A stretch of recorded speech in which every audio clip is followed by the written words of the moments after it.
நீங்கள் தவறவிட்ட எபிசோடுகளை இப்பொழுதே காணுங்கள். உங்கள் தந்திவன் யூடியூப் சேனல் மற்றும் தந்திவன் ஆப்பில் முற்றிலும் இலவசமாக.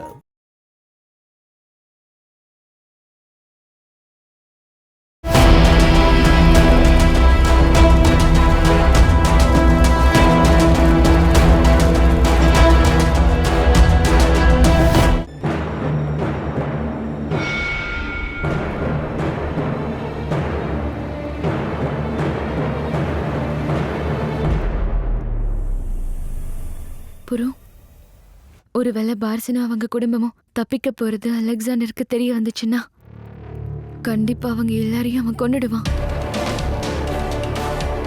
நீ அவனை சொன்னதை வச்சு பார்க்கும்போது எனக்கு தெரிஞ்ச வரைக்கும் இந்த அறைக்குள்ள இன்னொருத்தவங்க இருக்காங்கன்னு கண்டிப்பா அவனுக்கு சந்தேகம் வந்திருக்கும். அவனுக்கு கண்டிப்பா சந்தேகம் வந்திருக்கும் லாச்சி. ஆனா நான் அலெக்சாண்டரை பத்தி புரிஞ்சுக்கிட்ட வரைக்கும் அவன் பார்சினையும் அவன் குடும்பத்தையும் எதுவும் பண்ண மாட்டான். ஏன் புரு? ஏன்னா அவன் இலக்கு பார்சினும் அவ குடும்பமும் கிடையாது. அந்த செய்தி அனுப்புன தராயஸ் தான் அவனோட இலக்கு.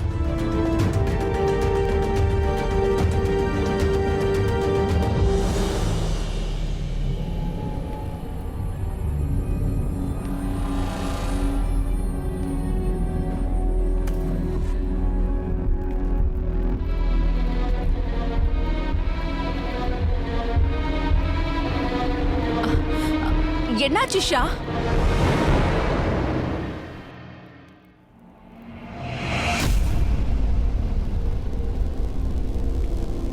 ஒண்ணல மகாராணி,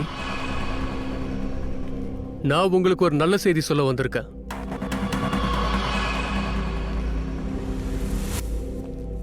இது ஷா தராயஸோட கடிதம். இல்ல, ஷா தராயஸ் இல்ல, வெறும் தராயஸோட. ஏன்னா போர்க்களத்துல இருந்து ஓடுறவன் ஷாவா இருக்கிறதுக்கு இல்ல, சிப்பாயா இருக்க கூட தகுதி இல்லாதவன்.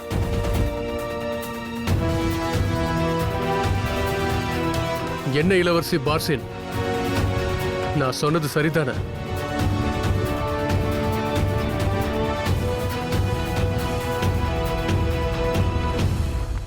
பாரசீகத்தோட ஷாக்கு அந்த பயந்தாங்கோலி தராயஸ் என்ன செய்தி அனுப்பியிருக்கான்னு நான் படிக்கிற, நீங்களும் கொஞ்சம் கேளுங்க.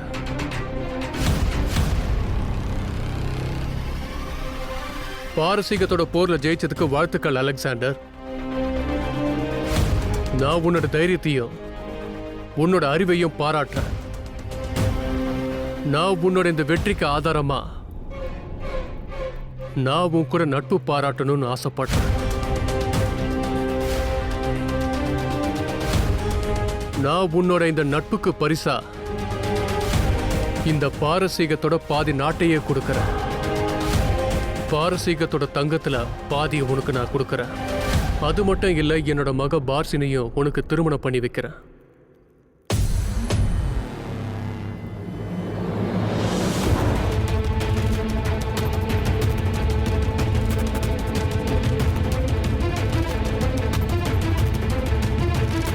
இந்த சலுகை அனைத்தும் அலெக்சாண்டருக்கு பிடிக்கும்னு நான் நினைக்கிறேன்.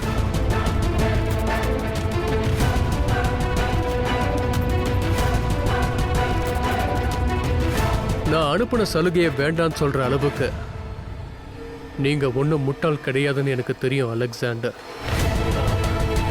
நாம ஒன்னா சேர்ந்து ஒரு குடும்பமாக இந்த மொத்த பாரசீகத்தையும் நாம ஆட்சி பண்ணலாம் அலெக்சாண்டர். ஷா தராயஸ் அவர் தோல்வியை ஒத்துக்க மாட்டேங்கிறாரு. உங்க அப்பா என்கிட்ட பேரம் பேச ஆரம்பிச்சிட்டாரு. ஆனா இந்த விஷயத்த எப்படி கையாளணும்னு எனக்கு நல்லாவே தெரியும். இதெல்லாம் எனக்கு கெட்ட அறிகுறியா தெரியுது. அந்த அலெக்சாண்டர் என்ன பண்ண போறானே தெரியல. புறப்படுறதுக்கு தயாராகலாச்சி. புறப்படணுமா? எங்க? தராயஸ் இப்ப எங்க இருக்கானோ அங்க போகணும். ஏன்னா அலெக்சாண்டர் கண்டிப்பா தராயஸ் இருக்கிற இடத்தை தேடி போவான். ஆனா தராயஸ் எங்க இருக்கான்னு அவனுக்கு எப்படி தெரியும்? அவனோட அறிவு ரொம்ப கூர்மையானதுல ஆச்சு. அவன் இந்த மாதிரி ஒரு தகவலுக்காக தான் காத்துட்டு இருந்தான். இப்போ இது கிடைச்சதால தராயச நிச்சயம் அவன் கண்டுபிடிப்பான்.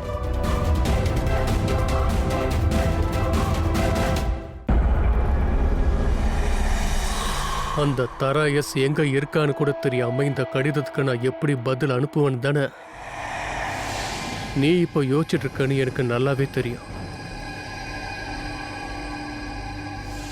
இந்த கடிதத்துல எந்த முகவரியும் இல்லை. ஆனா உங்க அப்பா எங்க இருக்காருங்கிறத இந்த கடிதம் தான் எனக்கு காட்ட போகுது.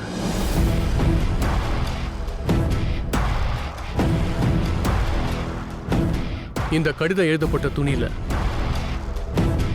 இதுல எழுதப்பட்ட எழுத்துக்கள் இப்பவே அழிய ஆரம்பிச்சிருச்சு.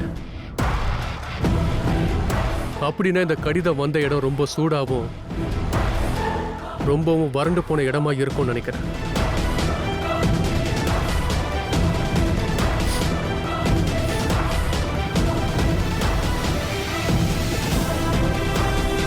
இதுல இருக்கிற மையோட வாசனை தனித்துவமா இருக்கு. இந்த மாதிரி வாசனை இருக்கிற மைய பாரசீகத்துல சில இடத்துல தான் பண்ணுவாங்க. அப்படின்னா உங்க அப்பா பாரசீகத்துல ஏதோ ஒரு வறண்ட இடத்துல தான் இருக்காரு.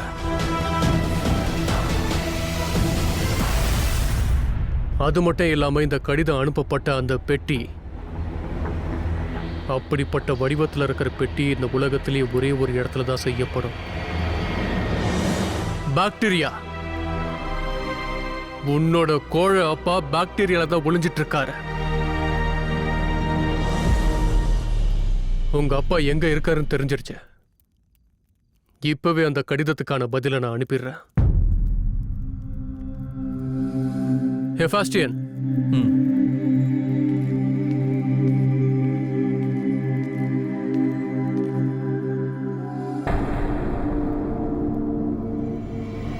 கோழ தராயஸ், ஒரு விஷயத்தை நல்லா ஞாபகம் வச்சுக்க. அடுத்த முறை நீ எனக்கு கடிதம் எழுதும் போது பாரசீகத்தோட ஷானு நீ என்னதான் சொல்லணும், முன்ன சொல்லக்கூடாது.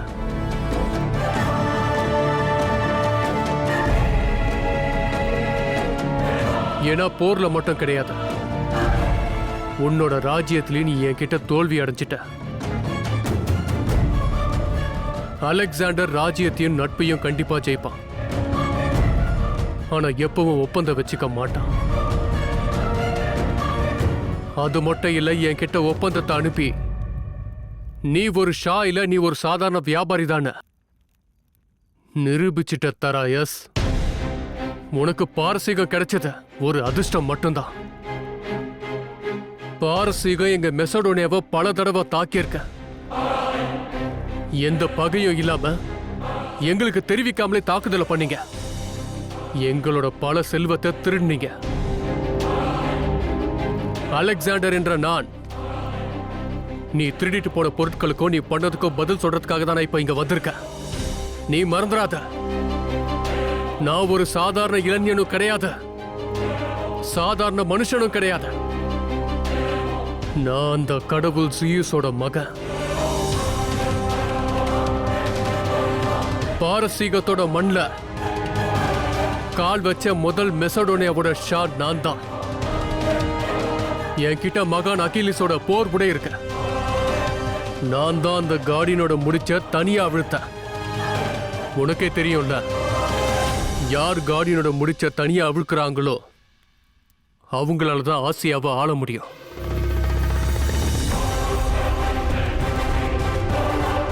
ஒருவேளை ஆசியாவோட ஷாவை சந்திக்கணும்னா ஒரு கோழை மாதிரி எங்கேயோ ஒளிஞ்சுக்கிட்டு எனக்கு கடிதத்தை அனுப்பாத. ஒரு ஆம்பளையா நேருக்கு நேர் எதிர்த்து நின்று என் கூட சண்டை போட. நாட்டை பிரிச்சு தரேன்னு சொன்ன, பாரசீக நாட்டை பகிர்ந்துக்கலாம் சொல்ற உரிமை உனக்கு இல்ல தராயஸ்.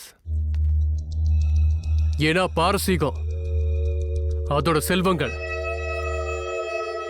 அதோட உன்னோட மகள் மூணும் ஏன் கட்டுப்பாட்டுல இருக்க.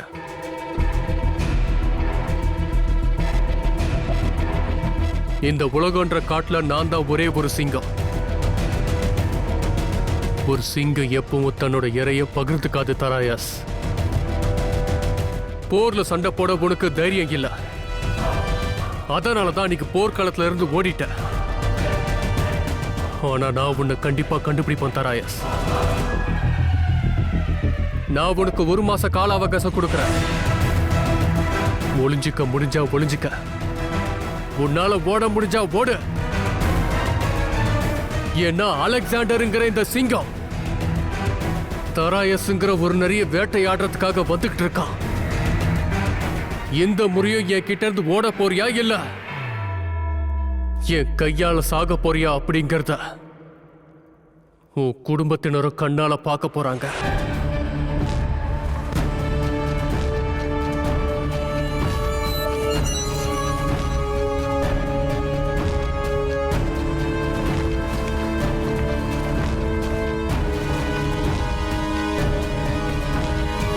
இப்பதான் உண்மையான கொண்டாட்டம் ஆரம்பிக்க போகுது. போலாமா?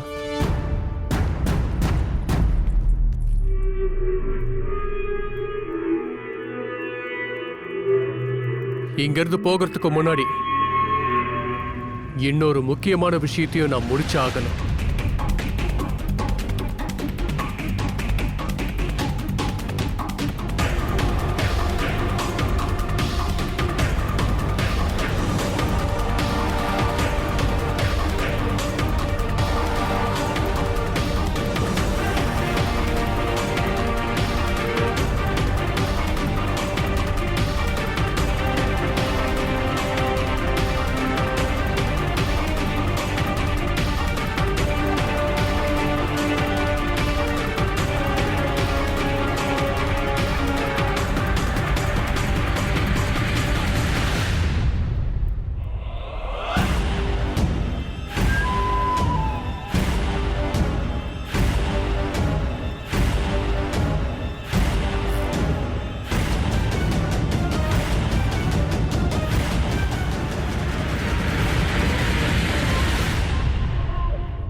உங்க எல்லாருக்கும் அறிவிக்கிறதுல நான் ரொம்ப சந்தோஷமாவும் கர்வமாவும் இருக்கேன். இந்த பௌரவ ராஜ்யத்தோட அடுத்த அரசர் உங்களுடைய புருஷோத்தமன். யுவராஜ் புருஷோத்தமன் வாழ்க! யுவராஜ் புருஷோத்தமன் வாழ்க!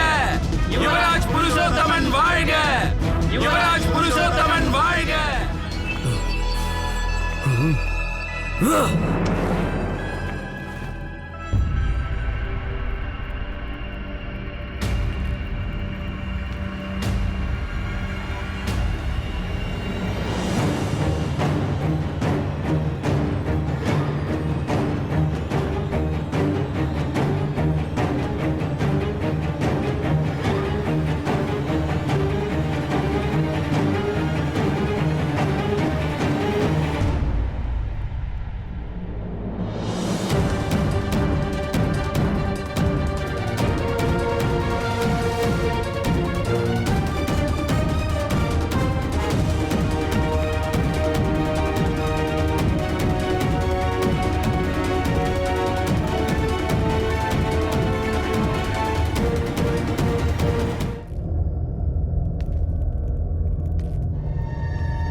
இந்த தலப்பாக உனக்கு தான் சொந்தமா இருந்துச்சு, இதுக்கப்புறமும் உனக்கு சொந்தமா தான் இருக்கும். இந்த மாதிரி தூக்கி எரியக்கூடாது கணேஷ்க். வேற என்ன பண்றது பெரியப்பா? அந்த புரு என் வாழ்க்கையில வந்ததுல இருந்து அவன் என்கிட்ட இருந்து எல்லாத்தையும் எடுத்துக்கிட்டான். முதல்ல அப்பாவோட அன்பு, அப்புறம் மக்களோட மரியாதை, அதுக்கப்புறமும் எனக்கு கிடைக்க வேண்டிய அரியாசனத்தை எடுத்துக்கிட்டான். எல்லா ஆதாரங்களையும் காட்டினதுக்கு அப்புறமும் அந்த புரு உயிரோட தான் இருக்கான்னு அப்பா முழுசா நம்பிட்டு இருக்காரு. என்னோட யுவராஜன்கிற பதவி எப்ப எனக்கு கிடைக்கும்? இப்பெல்லாம் என்ன கண்ணாடியில பார்க்கும்போது அதுவும் என்ன பார்த்து சிரிக்கிற மாதிரி இருக்கு.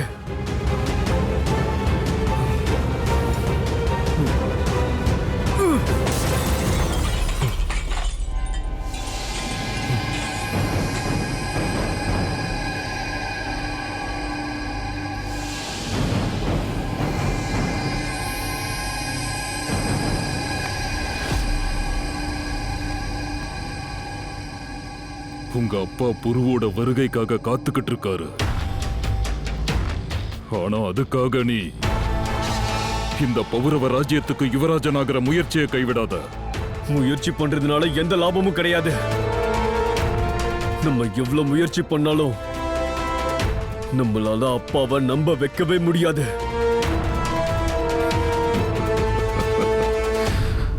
வார்த்தைகளுக்கு பயனில்லாத சமயத்துல செயல்களால தான் அதை நிரூபிக்க முடியும் கணேஷ்க்.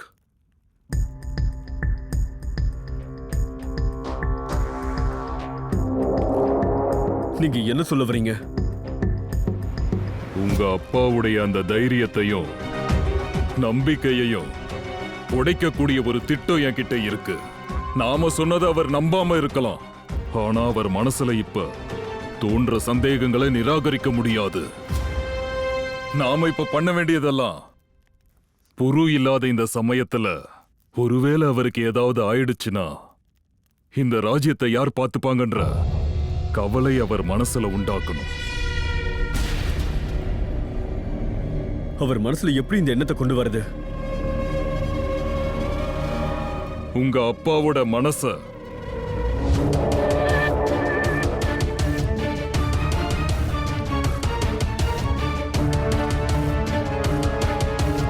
மாத்த வேண்டிய நேரம் இது கணேஷ்க்.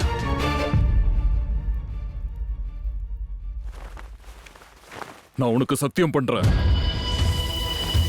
புரு இங்க வரத்துக்கு முன்னாடி நீ இங்க நிச்சயமா யுவராஜன் ஆயிடுவ.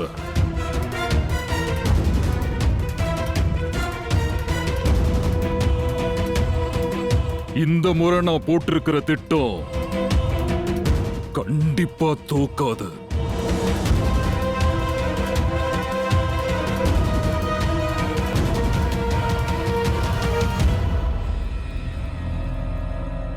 அலெக்சாண்டரோட சேனைகள் இந்த ஆயுதத்தை தான் அதிகமா பயன்படுத்துறாங்க.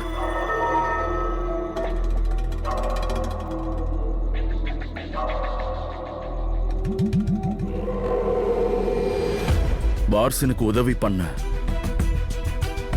யாரோ ஒருத்தர் இருக்காங்கன்னு அலெக்சாண்டருக்கு தெரிஞ்சிருச்சு. நம்ம கிட்ட இப்ப அதிக நேரம் இல்ல. எவ்வளவு சீக்கிரம் முடியுமோ அலெக்சாண்டரோட போர் கொள்கைகள், அவனோட திட்டங்கள், போர் முறைகள் எல்லாத்தையும் நம்ம தெரிஞ்சுக்கிட்டே ஆகணும். இந்த ஈட்டிய பாருங்க. இது வரைக்கும் நான் இப்படி ஒரு ஈட்டிய பார்த்ததே இல்லை. கைப்பிடி கட்டையால செஞ்சிருக்காங்க. இதனால இதோட எடை கம்மியா இருக்கும், தாக்குறதுக்கும் ரொம்ப சுலபமா இருக்கும். அந்த கூர்மையான இரும்பை பாருங்க. ஒரே ஒரு தாக்குதல் மூலமா பலமான எதிரியையும் கொல்ல முடியும். இந்த ஈட்டிகளை வச்சுதான் அலெக்சாண்டர் பல எதிரிகளை கொண்டு இருக்கான். பௌரவ ராஜ்யத்துக்கு போனதும் இதே மாதிரி ஈட்டிகளை நாம செய்ய சொல்லணும். அதோட நம்ம சிப்பாய்களுக்கு இதை பயன்படுத்துறதுக்கான பயிற்சியை தரணும். தராயஸோட வில் வீரர்களை கொல்றதுக்காக இந்த ஆயுதத்தை தான் பயன்படுத்தியிருக்காங்க புரு.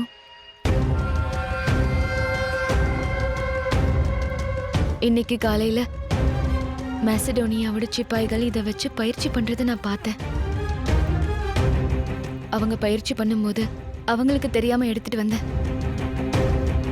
இந்த ஆயுதத்துல கல்லுக்கு பதிலா இதோ இங்க இருக்கே, இதோ இந்த உலோக பந்து தான் பயன்படுத்திட்டு இருக்காங்க. மத்த எல்லா சிப்பாய்களையும் விட இவங்களோட போர் உடையும் கவசமும் ரொம்ப மெலிசா இருக்கு. அப்போ இதனாலதான் அலெக்சாண்டரோட சேனைகள் யுத்தத்துல ரொம்ப வேகமா ஓடுறாங்க. ஏன்னா அவங்க கவசத்தோட எடை குறைவா இருக்கு. அவங்க வேகமா இருக்கிறதுனால எதிரிகளை சுலபமா அழிச்சிடுறாங்க. அதனாலதான் அலெக்சாண்டரோட சேனைகளுக்கு எந்த அடியும் படாம தராயஸோட சேனைகளை அழிக்க முடிஞ்சிருக்கு. இது எல்லாத்தையும் விட முக்கியமான ஆயுதம் அலெக்சாண்டரோட புத்திசாலித்தனம் தான். துணியில இருந்த அந்த எழுத்துக்களை பார்த்து தராய செங்கிருக்கான்னு அவன் உடனே கண்டுபிடிச்சிட்டான். நாம நம்ம தேசத்தை காப்பாத்தணும்னா எப்பவும் அவனை விட ஒரு அடி முன்னாடி இருக்கணும்.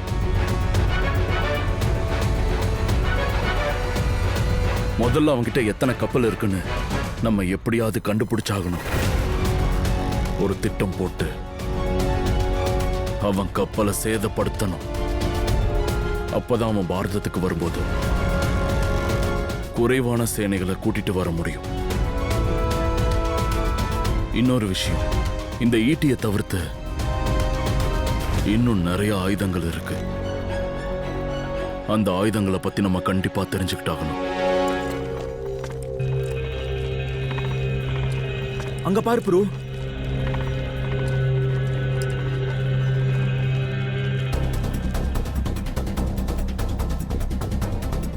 எனக்கு தெரிஞ்ச வரைக்கும் அலெக்சாண்டர் அடுத்த யுத்தத்துல இந்த பெரிய ஆயுதத்தை பயன்படுத்த போறான். அதை விட முக்கியமானது இந்த ஆயுதங்கள் எங்க போகுதுன்னு நம்ம தெரிஞ்சுக்கிறது. கண்டிப்பா இது ஆயுத கிணங்குக்கு தான் போகுது. நம்ம அது எங்க இருக்குன்னு தெரிஞ்சுக்கணும்.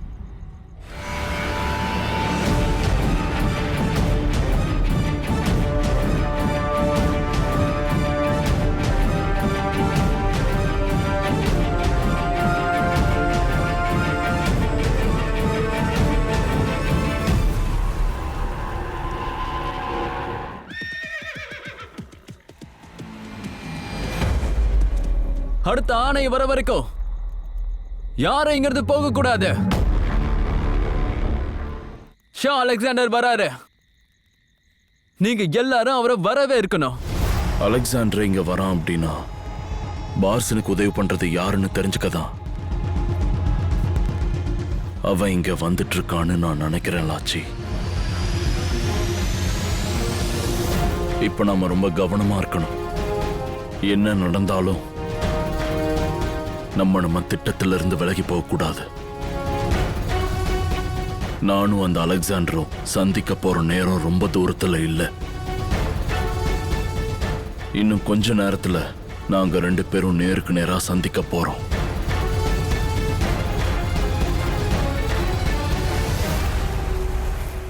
பாரசீக மொத்தமும் கொண்டாட்டத்தில் இருக்கும்போது அரச குடும்பம் மட்டும் ஏதோ திட்டத்தில் இருக்க மாதிரி தெரியுது. நீங்க தயாராக எதுக்கு அவ்வளவு நேரம் ஆச்சு?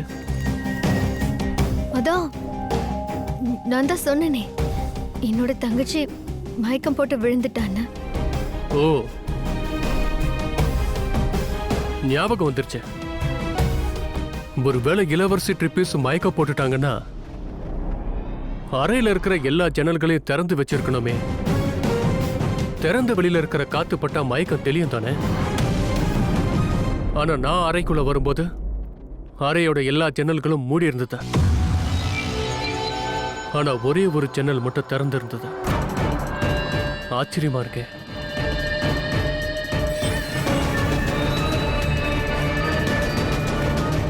அது அவ மயங்கி விழுந்ததும் நாங்க ரொம்பவே பயந்துட்டோம். இந்த விஷயம் எங்களுக்கு தோணல. சரிதான், வாய்ப்பு இருக்கு. ஒரு சில நேரங்கள்ல மனுஷங்க தனக்கு இருக்கிற பயத்தினால தான் கண்ணு முன்னாடி இருக்கிற விஷயங்களை பார்க்கறதுக்கு மறந்துடுறாங்க. உன்னோட தங்கச்சி நல்லா இருக்கிறதால நான் சந்தோஷமா இருக்கேன்.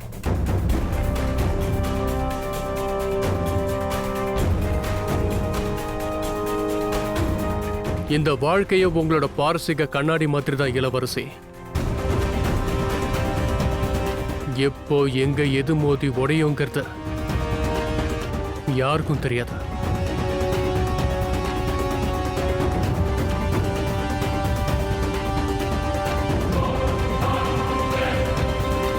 சரி விடுங்க. பாரதத்துல உங்களோட அனுபவத்தை பத்தி கேட்கறதுக்காக தான் இப்ப இங்க நான் வந்தேன். ஆனா நீங்க எதுவும் சொல்ல மாட்டீங்களே.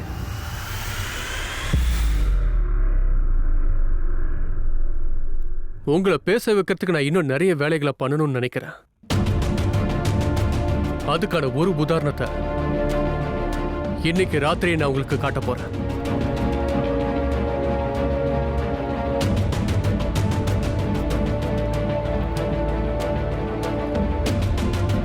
உங்களை எதுக்காக இந்த இடத்துக்கு நான் கூட்டிட்டு வந்தேன்னு யோசிச்சுட்டு இருக்கீங்க?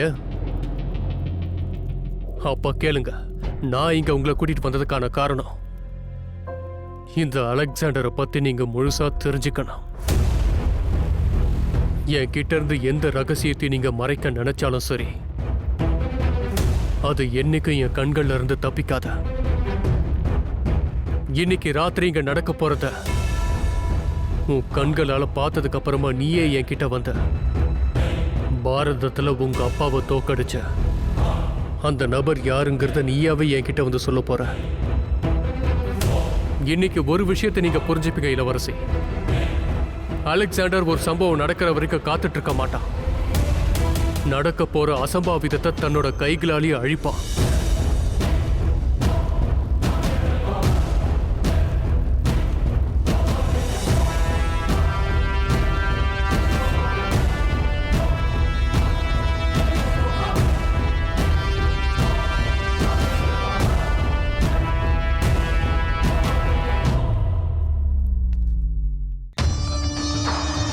நகர மக்கள் எல்லாரையும் அவன் கூப்பிட்டுருக்கான்.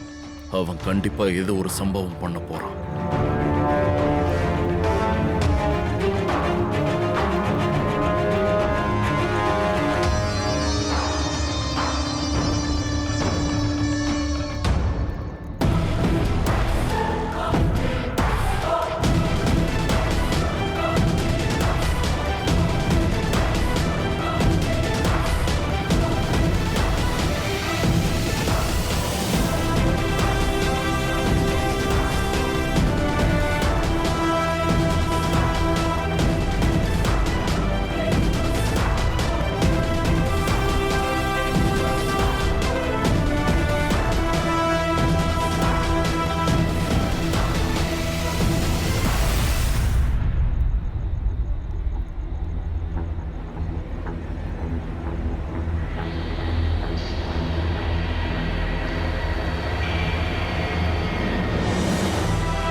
பாரசீக மக்களே, இங்க உங்களை சந்திக்க வந்திருக்கிறவரு உங்களோட புது ஷா மட்டும் கிடையாது. அவர் இப்போ நம்மளுடைய கடவுள். இந்த உலகத்தோட புது கடவுள். அதனால பாரசீக மக்களோட ஒவ்வொரு குடிமகனும் உங்களுடைய இந்த கடவுளோட காலை தொட்டு எல்லாரும் மரியாதை செலுத்தணும்.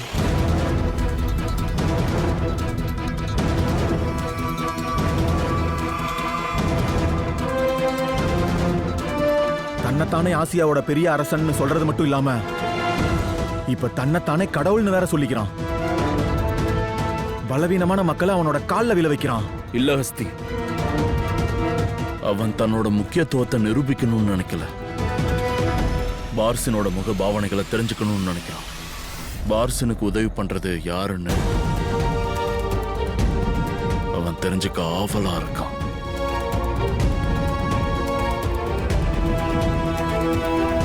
நீங்க யாரெல்லாம் நம்மளுடைய கடவுள் அலெக்சாண்டரை வணங்க மாட்டேன்னு சொல்றீங்களோ,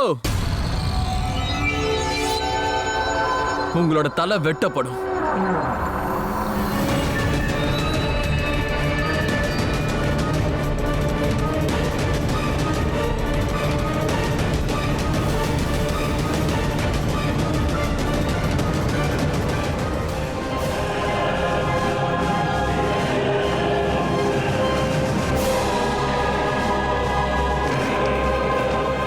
கடவுளுக்கு முன்னாடி நீ முழுமையா தலகுனியணும், புரியுதா உனக்கு?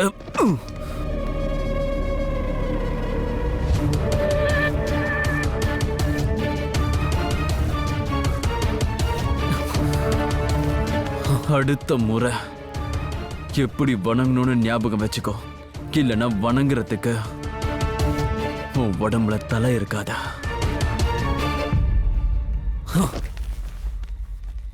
உங்களுடைய கடவுளுக்கு முன்னாடி நீங்கெல்லாம் எப்படி அவரை வணங்கணுங்கிறத கத்துக்கிட்டு இருப்பீங்கன்னு நினைக்கிறேன். யார பத்தியும் கவலைப்படாத இந்த மாதிரி ராட்சசனுக்கு கடவுளுக்கு கொடுக்க வேண்டிய மரியாதையை கொடுக்கணுமா? அந்த ராட்சசனுக்கு அவன் தகுதியை புரிய வைக்க தான் நான் வந்திருக்கேன். அம்மா, கடவுளோட மனசுல அன்பும் இரக்கமும் இருக்கும்னு நீங்க தானம்மா என்கிட்ட சொன்னீங்க. ஆனா இவனோட மனசுல அன்பும் இல்ல இரக்கமும் இல்ல. இவன் எப்படிமா கடவுளாக முடியும்? இங்க பாருப்பா, நாங்க கத்து கொடுத்ததை மறந்துரு. எல்லாரும் என்ன பண்றாங்களோ அதையும் நீயும் பண்ணு.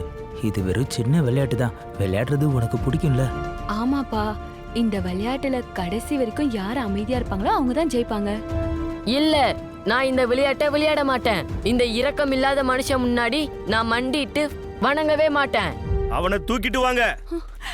வேணாம், தயவு செஞ்சு அவனை விட்டுருங்க. அவனை விட்டுருங்க, அவன் அப்பாவி பையன், அவன் நிச்சயமா வணங்குவான். தயவு செஞ்சு அவனை விட்டுருங்கய்யா. ஒசூர், இங்க இருக்க இந்த பையன் உங்களை வணங்க மாட்டேன்னு சொல்றான். உங்களை அவமானமும் படுத்துறான். அப்ப நீ என் பாதத்துக்கு முத்தம் கொடுக்க மாட்டியா? யாராச்சும் இருக்கீங்களா? யாராச்சும் என் மகனை காப்பாத்துங்க.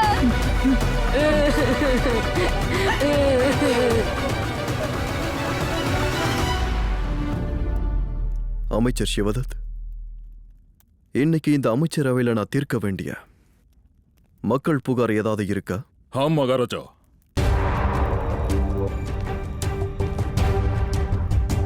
இவர் பேர் ராம்.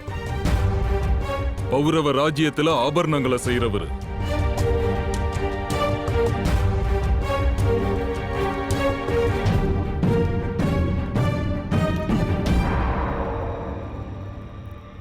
உங்களோட பிரச்சனை என்னன்னு தயங்காம என்கிட்ட சொல்லுங்க, நீதி கிடைக்கும்.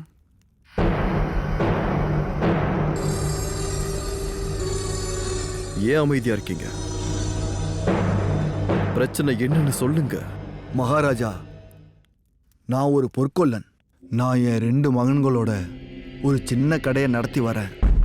கடவுளோட அருளாலையும் உங்களோட கருணையாலையும் நான் சந்தோஷமா இருந்தேன். ஆனா போன வருஷம் என்னோட குடும்பத்துல பெரிய அசம்பாவிதம் நடந்துருச்சு.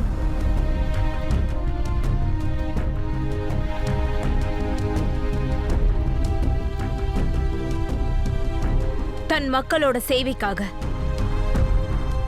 உங்களோட பௌரவ அரசர் உங்களோடவே இருப்பாரு. உங்க பிரச்சனை என்ன சொல்லுங்க. போன வருஷம் என்னோட மூத்த மகன் ஆபரணங்களை எடுத்துக்கிட்டு வியாபாரத்துக்காக மகத ராஜ்யத்துக்கு போனான். ஆனா அவங்க போன 1 மாசத்துக்கு அப்புறம் அவன் அங்க போய் சேரலன்னு எனக்கு தகவல் கிடைச்சது. அப்போல இருந்து இன்னைக்கு வரைக்கும் நானும் என்னோட மனைவியும் மகத ராஜ்யத்துக்கு போனோம். ஆனா இது வரைக்கும் எந்த தகவலும் கிடைக்கல. ஒரு நாள் இல்லைனாலும் ஒரு நாள் என் மகன் திரும்பி வருவான்னு எனக்கு நம்பிக்கை இருக்கு. என் சொந்தக்காரங்களும் என்னை சுத்தி இருக்கிறவங்களும் என் வியாபாரத்தோட பொறுப்பை என் இளைய மகனுக்கு தான் கொடுக்கணும்னு வலியுறுத்துறாங்க மகாராஜா. என்னோட உடல் நலம் மூத்த மகனோட கவலையால மோசமாயிக்கிட்டே வருது. இவங்கெல்லாம் என்ன யோசிக்கிறாங்கன்னா, ஒருவேளை இந்த சூழ்நிலையில எனக்கு ஏதாவது ஆயிடுச்சுன்னா என் வியாபாரம் என்ன ஆகும்னு யோசிக்கிறாங்க.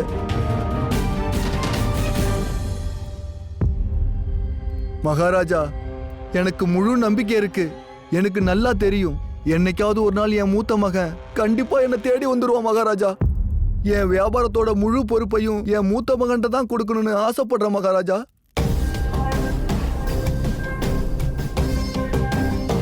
யாருமே என்னோட வழியை புரிஞ்சுக்க மாட்டேங்கிறாங்க. என் இளைய மகனும் என் வியாபாரத்தோட பொறுப்பை அவங்ககிட்ட தான் கொடுக்கணும்னு என்னை வலியுறுத்துறான் மகாராஜா. நீங்களே சொல்லுங்க மகாராஜா, இந்த மாதிரி சூழ்நிலையில நான் என்ன பண்ணணும்? தயவு செஞ்சு எனக்கு வழிகாட்டுங்க மகாராஜா.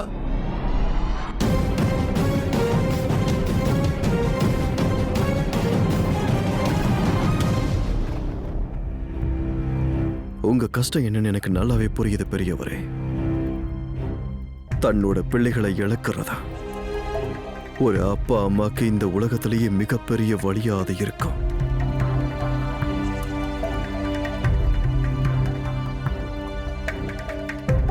ஆனா நீங்க பாக்கியம் பண்ணிருக்கீங்க. கடவுள் உங்களுக்கு 2 மகன்களை கொடுத்திருக்காரு. இந்த நேரத்துல உங்களோட வியாபாரத்தை சரியா எடுத்து நடத்த ஒரு இளைஞர் தான் கட்டாயம் தேவை. நீதியும் அதான் சொல்லுது. வியாபாரத்தை எடுத்து நடத்த உங்க இளைய மகனுக்கும் சம உரிமை இருக்கு.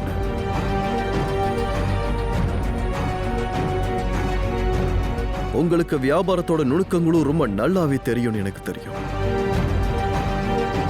இந்த முடிவு சரியானதுதான். உங்களோட வியாபார பொறுப்பை உங்களோட இளைய மகன் கிட்ட ஒப்படைச்சிருங்க. வருங்காலத்துல எப்போ உங்க மகன் திரும்பி வராரோ அப்ப திருப்பி கொடுத்துருங்க. பெரியவரே, உங்களோட மூத்த மகன் மட்டும் உங்களோட பொறுப்பு கிடையாது. உங்களோட குடும்பமும் உங்களோட வியாபாரமும் உங்களோட கடமை தான். ஆனா ஒருவேளை என்னோட மூத்த மகன் திரும்ப வந்துட்டா என்ன பண்றது? ஒருவேளை உங்களோட மகன் திரும்பி வரலனா அப்படி நடக்க கூடாதுதான். உங்க உடல்நல சரியில்லாம போயிட்டா, ஒருவேளை உங்களுக்கு ஏதாவது ஆகி நீங்க இல்லாத சமயத்துல உங்க குடும்பத்தை யார் பார்த்துப்பா? அவங்க நிலைமை என்ன சொல்லுங்க.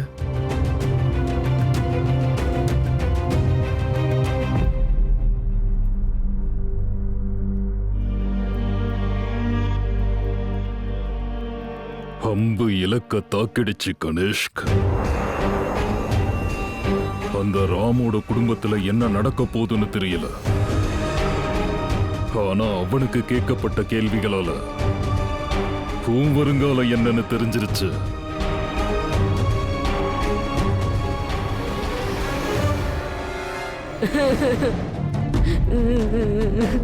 உலகத்துல எல்லா பிரச்சனைக்கும் தீர்வு இருக்கும்.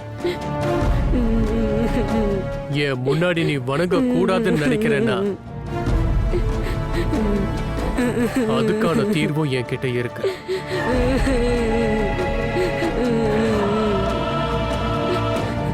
ஹெஃபாஸ்டியர்,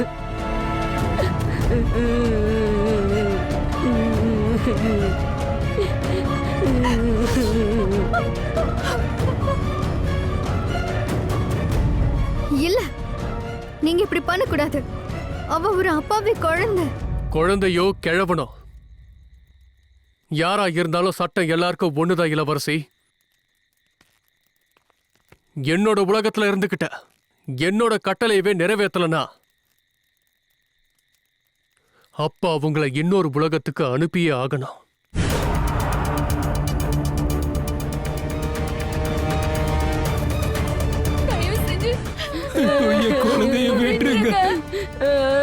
இவனோட அப்பா அம்மா முன்னாடியே இவனை கொல்லுங்க. அப்பதான் அலெக்சாண்டர் கிட்ட மோதுனா அதுக்கப்புறம் அவங்களுக்கு என்ன நடக்குங்கிறது இந்த மொத்த பாரசீகத்துக்கும் தெரியும்.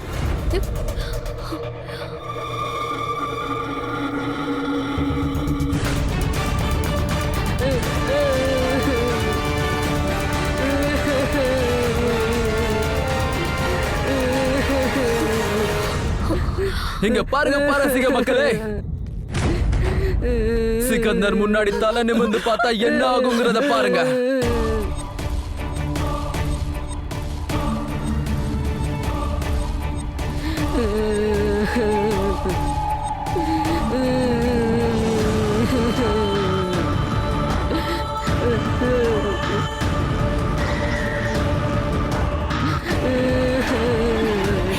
ஒரு ஆளால எப்படி இவ்வளவு கொடூரமா இருக்க முடியும் புரு?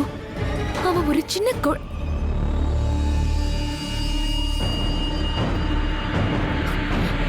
புரு,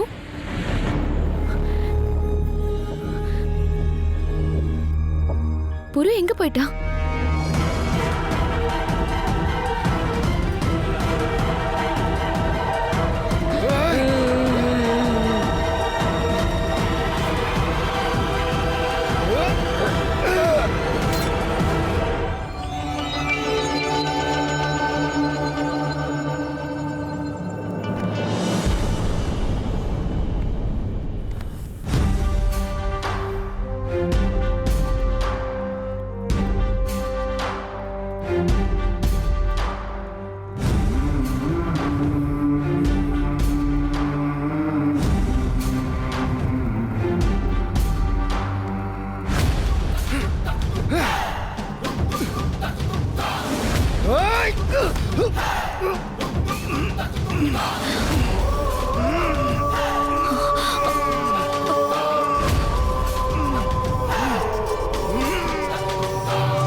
பத்திரமா கூட்டிட்டு போங்க.